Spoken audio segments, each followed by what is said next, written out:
we go. All right. So, welcome to our first lesson in the series of 10 for our art classes. We're going to be starting off this term with a little bit of drawing, which is often the case, but we're going to be focusing on music, and we're going to be drawing musical instruments to begin with, particularly the brassy type with the reflections. We're going to have a really good close look at some brass musical instruments. In particular, what I've chosen to do is, I think it's a French horn and a trumpet. So I'm going to be working on those today. You'll be able to use a grid to draw so that you can get the accuracy, which is what we often do. Although I've started a drawing, a French horn, using freehand as well. So one of the challenges with that is going to be drawing all the detail. There's quite a lot of, obviously, like pipes and things like that carry the air around, sounds. So we're going to be looking at that. But the one of the things I thought would be quite interesting is to have a look at how other artists have interpreted music past well. So we're going to have a look at some different paintings. I'm going to grab it on for a bit about those, and I'll talk a little bit about the drawing. Once we've done the drawings, I'm hoping to develop those a little bit further too, by adding some colour and some ideas, and then maybe later move on to playing music based around. Well, so we'll go over to the studio, and I've got a few there. I'm going to show you. So here we go. Right, over on the studio wall, we have a very small painting over here. I've got some other ones here. So this particular painting, you ever see if you can remember or guess who the artists were, which is what we did this morning. So this first painting was made way back in 1672 by Johann Vermeer, and it's called The Guitar Player, which is pretty good, straightforward sort of title. In this masterpiece, Vermeer depicts a woman tuning her fingers deftly adjusting the strings. The guitar is rendered with exquisite detail, and its polished surface, from the polished surfaces to the intricate patterns of the sound hole. Vermeer's meticulous light and texture create a sense of quiet contemplation, inviting the viewers to share intimate moment of musical practice. So an interesting little bit there is how the artist paints the picture to create a mood, and that obviously then draws you into the idea of music as well. So there's a particularly old one. The next one I've got is from an artist a little bit later on called Edward Manet. That one up. There we go. So Edward Manet.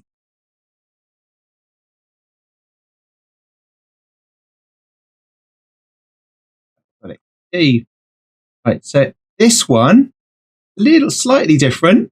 So this one, again, a similar sort of subject by Edward Manet. This one was done in 1866, and it's also called The Guitar Player. But Manet has used some different looser brushstrokes, and the interpretation of this one is slightly different again. So the guitar player portrays a woman seated with a guitar in hand, her fingers delicately poised on the string. The guitar, with its graceful curves and intricate details, becomes a symbol of both artistic expression and feminine beauty.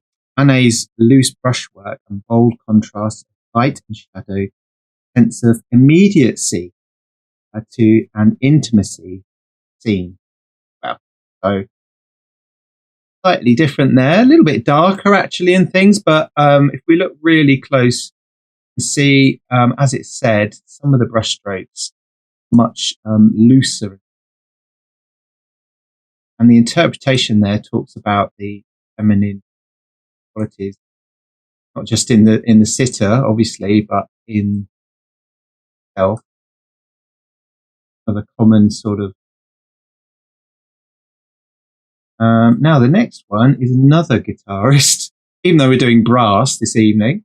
This one is by the artist. So this one you may be quite familiar with. This one is by the artist and was painted a little bit later than the last one. So we're kind of moving forward through time. And we've got a similar title again. This one's called The Old Guitarist, painted in 1903, so some years later. And it's a poignant painting from Picasso's Blue period. An elderly blind musician sits hunched over his guitar, lost in thought. With its elongated form and somber hues, becomes a symbol of the musician's emotional expression and inner turmoil. So we've moved on from something that is perhaps symbolic, more symbolic with the shape of the guitar and so forth, and the way it's painted. Again, the way it's painted, but more about emotions to do with the person holding the guitar this time. Picasso's use of monochromatic tones and expressive brushwork conveys a sense of melancholy, vulnerability. Well, and you may have heard of Picasso, all of Picasso's different periods. So this one being a sad sort of period, blue period, and then I believe he went on to paint more rose. I think it's called his rose period. He went that a little bit later. Well, so another interesting one. Now, the next one is really different.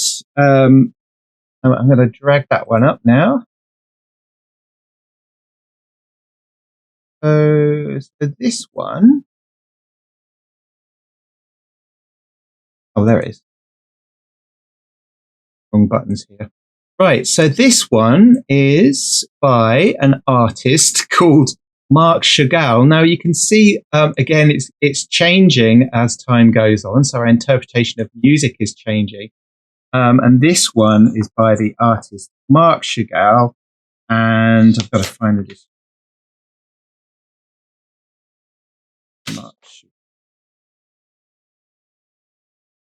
There it is. Right, so this one's called The Fiddler. A little bit later again, 1912. Chagall's The Fiddler reflects his deep connection to music and folklore, particularly the traditional Jewish music of his native Russia. The painting features a fiddler suspended in midair, surrounded by dreamlike scenes of village life. Music, with its emotionally and symbolic resonance, serves as a central theme in much of Chagall's work. So we've got these very angular sorts of shapes, bold, flat colours, and this very soft, cream-like quality as well. So we're also then talking about a different aspect to do with dreams, and we've got a very surrealistic looking interpretation of it again. All right, okay. Right, so the next one that I'm going to show you quite a few. This one is a bit contentious. So it's by a person which you will probably know. And there's a reason I've chosen this one. It's kind of getting a little bit more abstract now as we start to look at art's interpretation of music, or artists' interpretation of music. So you'll all know this artist as being Van Gogh. Starry Night. Come back in time a little bit again to 1889. So, while not traditionally a depiction of a musical instrument, the Starry Night is a prominent element of musical inspiration. And here we go. So, the swirls and dynamic brushwork in the night sky evoke a sense movement, rhythm, reminiscent of a symphony in motion. So you may or may not agree with that, but certainly you might agree with the idea of movement. But the reason this one is chosen is because Van Gogh, who was deeply influenced by it, once described music colours. Okay, so a little bit contentious. You may not agree that that is anything to do with music, but it does certainly have some of the qualities you might find in whilst listening. So I've only got a couple left now. 3 more. So bear with me. So this one is by an artist, again, really famous, painted in 1921. And this one, we've got this idea with Van Gogh of kind of an abstract idea out in a painting. But this one, and this is where I've got to get my language, a particular word correct. So this one by Paul Klee is called Fugue in Red. I think I've said that word right.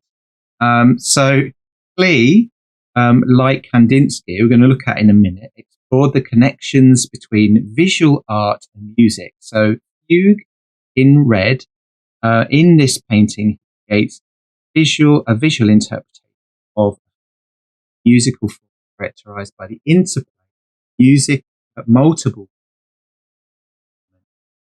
paintings intricate lines and overlapping mirror the complex structure, rhythmic pattern of musical. So you've got all these repeated shapes and things, maybe as sticks or echoing sounds that you might find within it. So he was a really experimental artist at his time. He would have used lots of different media, often like things like watercolours, but he would paint on different surfaces and things like that. Use these very abstract forms to express what he was interested in. Okay, right, next one. Next one I think is one of my favourites. And you've probably heard of this artist as well, but if you haven't, it's Mondrian. And so this painting is really interesting. And if you look at it, all of these like lines and things and these shapes, imagine them animated, might suggest a bit more about music. So, yeah, Mondrian's one is called Broadway Boogie Woogie from 1942 to 1943. The inspiration for this, inspired by the energy and syncopated jazz music in the boogie woogie style, popularized New York City. Painting features a grid of squares and rectangles, arranged in a dynamic pattern that evokes the bustling streets and tea. So really nice. Now, I'm not saying we're going to do lots of abstract work like this, far from it, but we may decide to be influenced by it. Certainly interested to see what all of these artists do. Now, the last one is one of the most interesting. Vasily Kandinsky had a condition, synesthesia, I believe it's called. A bit about that now. So this is absolutely crazy, and some people find it really, well, it is kind of really chaotic. And when we talk about music and art, often this artist will come up, one that's often mentioned. Let me just find. Here you go. Vasily Kandinsky, composition 7, 1913. Come back a bit. So he believed that colours and shapes could evoke emotion similar to those composition 7 is a prime example of synesthetic approach, where he sought to express the spiritual and emotional abstract. So he did have a condition where called synesthesia, where he saw colour. When he saw colours, he could hear music, sound. So certain colours would create a sound. So these really bright colours come from this condition. And if he was to look at this picture, he needs some other people who would be able to hear some of the music, depending on their interpretation. So really interesting. We've gone from something obviously fairly obvious with Vermeer and Manet, right through Picasso, Van Gogh, Mondrian. So all of these different approaches are relevant, but very different. So we're going to go for something a little bit more obvious this evening, by looking at some musical and doing some straightforward drawing for now, rather than going mega abstract or anything like that. So I've collected, and I hope you've all managed to access the images this evening. I've collected a number of different musical instruments with a shiny sort of quality to brass or so on, and I've started to draw one of these using, as I mentioned, a grid system.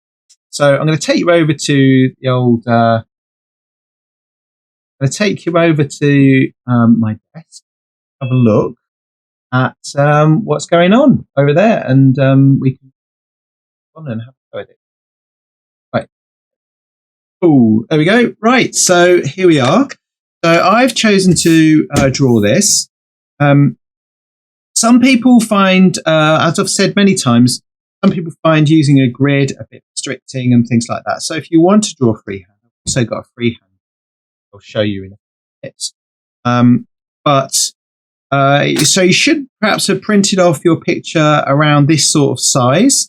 This grid that I've drawn over here is to help me to see the individual little parts one at a time, so that you can break down the image into smaller bits in order to get all the right shapes or then start to shade it. So on here, you'll need a ruler.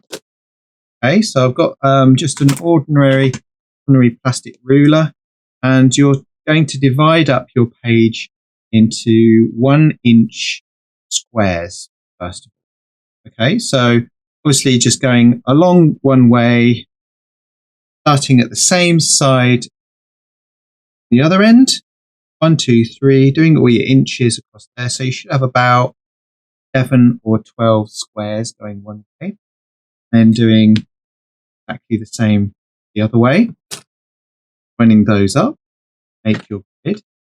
Okay, and then you can either do it the same size, right, onto your paper, your drawing that is, or you can do what I've done here, which is I've enlarged my picture so that I can do a little bit larger, obviously, but also to get into some of those details, like the action.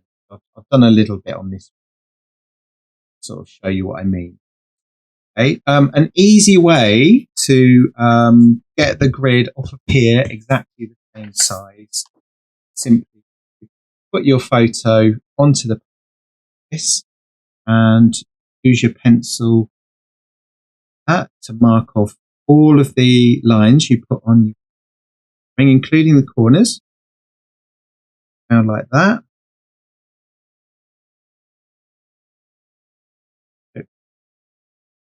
And then that gives you all the measurements that you're going to need for it. Now, don't forget that you don't want to do your grid too dark. If you do it too dark, and you want to rub it out, it might be difficult out. So use something like a HB like that. That way you'll be able to see it quite well, but it'll be fairly easy to remove and rub out a bit later. What you've got to do is go across the lines one way, running end to end and going back. Okay. Fairly straightforward. Okay, so you'll end up with, so here's my trumpet. Yeah, all the equipment that we're using this evening is we're just going to be using pencil. I've only got one pencil, don't worry about it, that's absolutely fine. But we've got, I've got here a 5B pencil or a 6B pencil for doing the darker shadows. I've got a I think it's 2H. Oh no, this one's a HB, and I've got a H pencil somewhere here as well. I did have a H pencil for some of the lighter tones and the smoother tones. What you'll find is that the softer pencils are quite grainy, and the harder pencils are much more smooth and not soft, but they're quite nice and smooth. Each pencil, harder lead. Okay. The other things you can also use is you can either use a piece of paper like that or a cotton bud. Quite useful. I've got these benders here, which is brilliant for obviously smoothing off your shading. Zoom in. A second, I'll just talk about how to draw details. So if we take this, we've got this 6B pencil, and you shade with it. I'm starting really reasonably dark. Right. This, and then with blender, quite useful if we're doing something like a shiny reflective surface. Get a nice smooth surface. Get rid of the grainy effect. And then one thing to remember about drawing with pencil too is great if you shade it once, but if you layer the each other, even if it's different types of, then you'll get much more depth. So what I mean by that is once you put something down on here, you might see, and you'll notice more things, the other shadows and highlights you want to put in. So building up layers. I've got quite a few layers on here, different layers of shading and things. Great. Okay. So try it out with, I've got also, I've just picked it apart already, but got this large kneading rubber. These are great because what you can do, remove soft graphite from the surface to create highlights. Here, you've already shaded it, but you think, oh no, I need a highlight in there. Remove areas of the graphite really quick. Putty rubber. If you haven't got a putty rubber, an ordinary rubber will work too. One won't work because it's in plastic at the moment. So a brand new. And sometimes a harder rubber is actually really good for getting into some kind of detail. But in effect, you can draw with a rubber. Add highlights in. Okay. Now, a lot of you that are here tonight have done this before, drawing with a grid. So, whenever you're ready to start, just get started. But basically, when you're drawing with the grid, you need to make sure you're on the right square when you're drawing into your own. All right. So you may want to number the edges of the squares so that you can, you like a bit of map reading, you can trace into the square that you want to use. And then, and I suggested earlier to people, you know, if you're thinking, oh, it's just so much detail, best thing to do to draw around outside or the silhouette, the whole thing. Okay. Now it's really, the obvious thing, of course, most of the time is to focus on the object itself. But by focusing on the silhouette, you're focusing on the shape of the whole object. And also the negative shapes in between the pipes on here is another area that you can focus on drawing. So if I drew all of the negative shapes, that's the shapes in between and in the background. If I drew all of those, I would have the location of all of the pipes in effect. But it gets you to look at the image in a slightly different way at the same time as well. So this square, so this square here, yeah, is where the last of these, I don't know what you down, but just here. So I often find it quite helpful to put my finger where I'm drawing and just looking at the negative shape where the pipes go.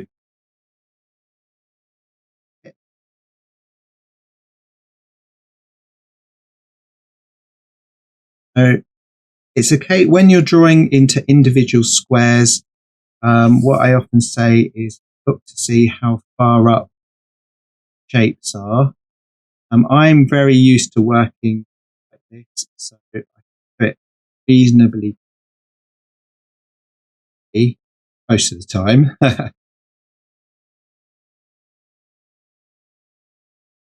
Following my, trying to follow it around here. It's just worth seeing where, how much space that pipe takes up. Where another little trick, hold your photograph. So you can, in effect, you can say, well, I'm only working on this end bit here. Could hold over your, could hold over your paper. See what that you're working on. Okay. Zoom in a little bit more. Over here, if I fold over column number 5, I've already done this one. Move across. So over here, second button,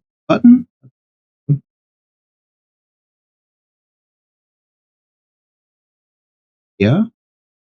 I move across that. It's all in the same square. Less than halfway.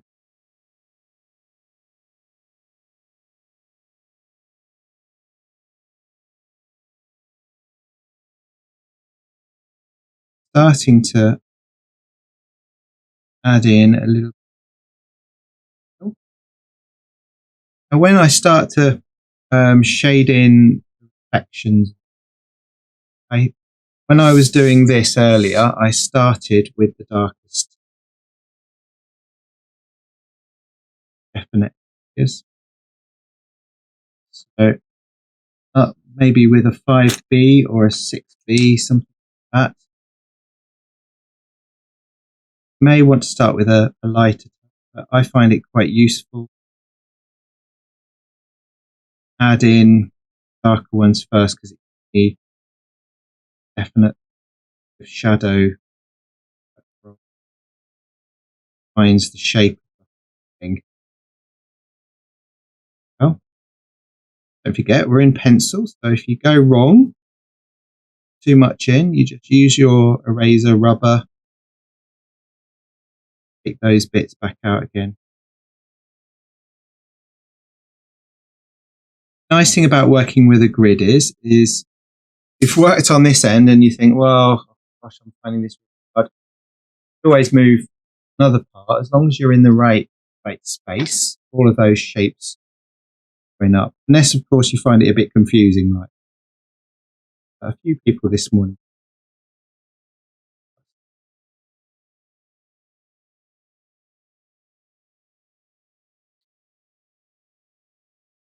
So once you've done that,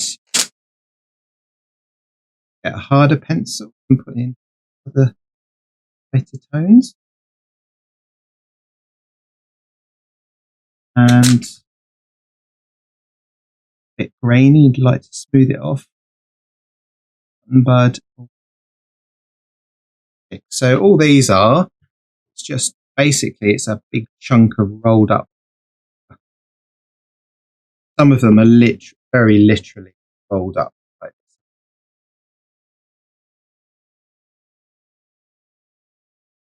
smooth those areas off. And then rubber, if I've gone too far or I want to add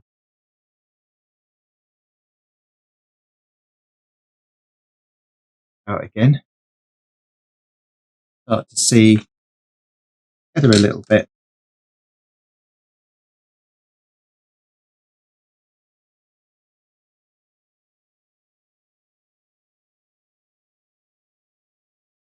Okay. So I think the sound doesn't work too well earlier on, but so I apologise for that, and hope you still managed to get the messages that I was trying to say and some of the instructions, hopefully. But the rest of this lesson, I continue to work on both the drawings. This one here, you can see, is the French horn, which I drew freehand. So I literally, as I was just demonstrating just a second ago, I drew the very, very basic shape of the French horn to begin with, which starts with a large circle and then the horn shape on the end there as well. And it's quite fun actually to work in a much looser way, starting very lightly and looking at the shapes. One thing that I mentioned when drawing the French horn is that I was shading in the negative shapes in the background. And indeed, when I talk about drawing this trumpet, it's also important to look at the background shapes behind the trumpet in order to get the other shapes as close as you possibly can. Okay, so as I mentioned before, you can start. I started by putting in a lot of the darker shapes to begin with, or the darker shadows, I should say, darker tones into the picture as I was drawing it. And then went in with some of the mid-tones a little bit later on as well. So here you can see me sketching out all the rest of the details in the picture. Don't forget, if you're doing, if you want some smoother tones, you can use a 2H or something like that, a H pencil or even a HB or a B pencil to get some softer, sort of more finer shading. And you can use the blending stick, which I was just showing a few minutes ago, to help smooth things off and make it look shiny. The other drawing that I did, the French horn, was much more kind of sketchy and scratchy and things like that. But I wanted there to be much more a feeling of movement and energy within that particular image. Here we're doing something which is much closer to the original photograph that we looked at, but that's also an important way to study an object, is to really get deep down into those tones and shadows and things and learn more about the reflections in the object as well. So as you know, you can also use a rubber or a putty rubber to bring out the highlights and things that are in there too. So have a go at trying out these different methods with your drawing this evening. once I didn't do this, but on this particular occasion this evening, but when you've done it, you can always remove the grid, provided, of course, that you've drawn it nice and lightly, and then you've got a nice clean image to end up with. One important thing, of course, is that with graphite pencils, it's important to remember that we're not just shading it quickly, but you can go back into and refine the shading by layering all of the graphite on top of each other as you shade the tones, work back over them with different pencils and so forth in order to get those beautiful highlights and shadows to make it look nice and shiny. A little bit like this one, I suppose.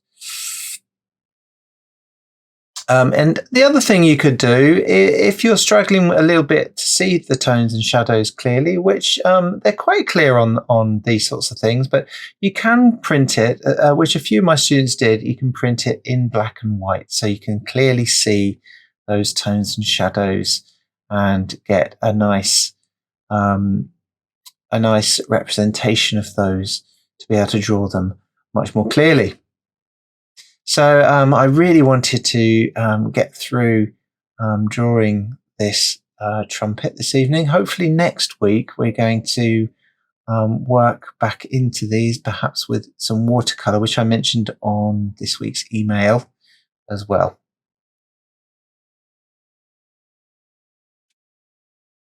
So once I've done the basic shading as well, you may see me just putting in a few other lines and indications of other details that perhaps I hadn't put in previously, which would be little lines where the pipes join each other, just like that one there I've just put in.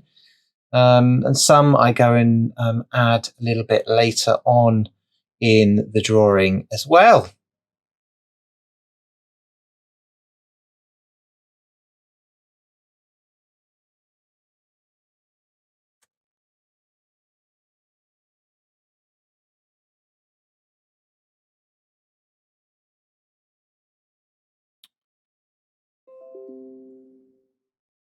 So nearing the end of the basic sort of drawing of this, I would probably refine the shading a little bit, given a little bit more time, but pretty pleased with that. And then we go on to the French horn.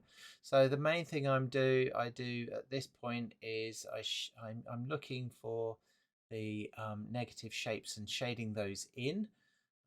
It's quite nice having this really nice dark background behind the French horn.